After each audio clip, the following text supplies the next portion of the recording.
Oh, hi, Premier. I just wanted to ask you about this FOI bill you've got before the House, the proposed new $25 application fee. You cited in question period the opposition clogging up FOI. Your government cited a particular journalist filing a lot, but there are others, including a joint letter from BC 6 journalism schools today saying you're penalizing a whole bunch of people with this fee who are using the system responsibly, and they want you to find a compromise, like a certain number of free requests or something, and then charging prolific users. What do you say to that and the general pushback on this?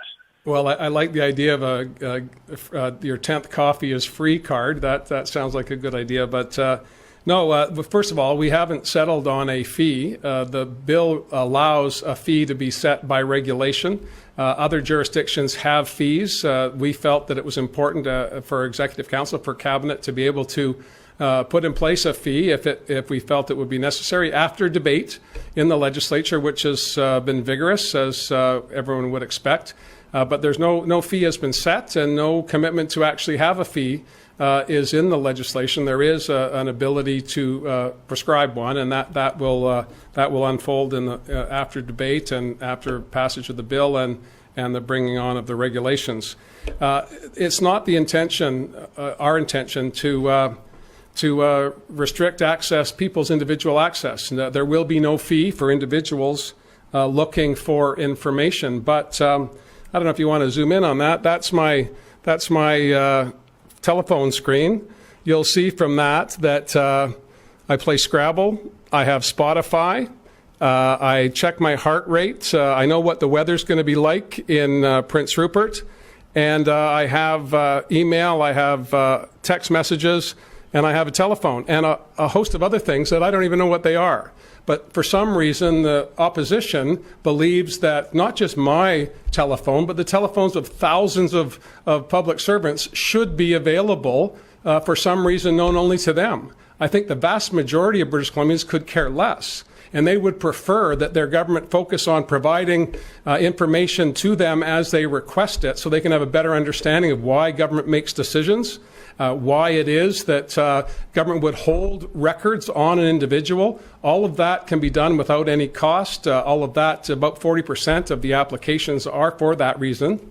But there has been an extraordinary proliferation in requests for information from political parties. And I, full disclosure, when I was in the opposition, we used the Freedom of Information Act effectively to understand why governments were making decisions, and also, in many instances, to expose where they were disregarding the act. And so I believe that voluntary disclosure of information is the best way forward. Now, if you want access to binders that are created for the estimates debates in government, you want transition documents that were prepared for incoming governments, former governments would have withheld those documents, would have severed them. Those are voluntarily and proactively being disclosed now. And I believe we need more proactive disclosure of information that sometimes takes months and months to release because of the processes we have in place to protect personal privacy.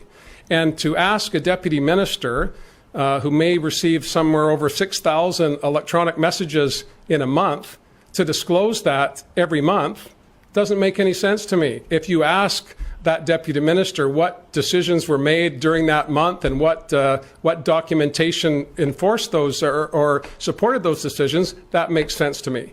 So I believe the bill that we've got before the House, first of all, does not impose a fee. Second of all, does not impose a fee on individuals in any event, even if we use the regulation ability to put in place a modest fee. So I believe that we're modernizing the bill. We're reminding people that there's a lot of information in the marketplace. We want to get that out as freely as possible, and I believe we're on the right track. It has generated a lot of excitement by some, and certainly a letter from the commissioner. But the commissioner had 12.5 meetings with government officials on the creation of the act, and it turned out that we disagree on some points, and that's as it should be.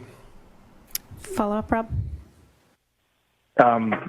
Is it as it should be? I mean, we have those watchdogs in place to advise you and governments not to do things that are bad.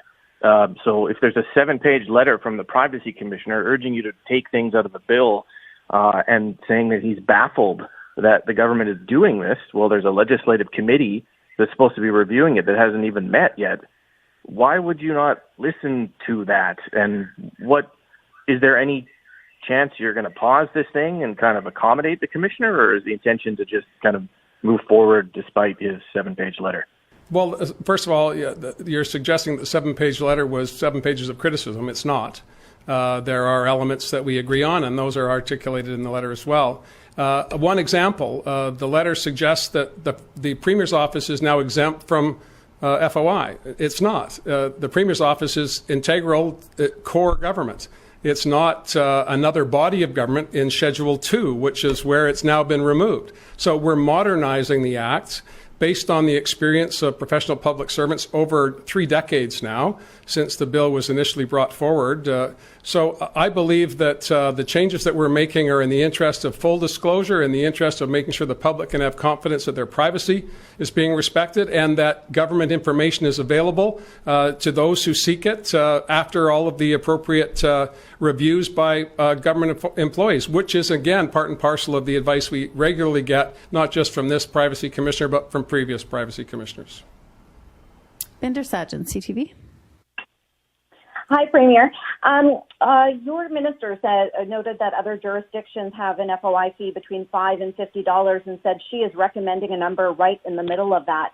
And she also suggested that it would allow for requests to be processed in a more timely fashion, I guess because there would be fewer requests. Experts are telling us they're worried that this is going to hurt transparency. Given in opposition how much you relied on FOIs that were filed by your caucus or other agencies and journalists to hold the government to account, that make you a hypocrite? Well, I'm glad I got the hypocrite part. You just cut out there for a minute, but I get the thrust of your question. Look, I said today in the legislature, if this bill passes, those that used to work in the Premier's office who regularly destroyed documents would not just be ridiculed because they were exposed. They would be fined heavily for disposing of documents. We have beefed up enforcement so that we can ensure that documents are made available and they are not subject to a shredder if there's something that doesn't make the government look good. I think that's a step in the right direction. I think most people would agree with that.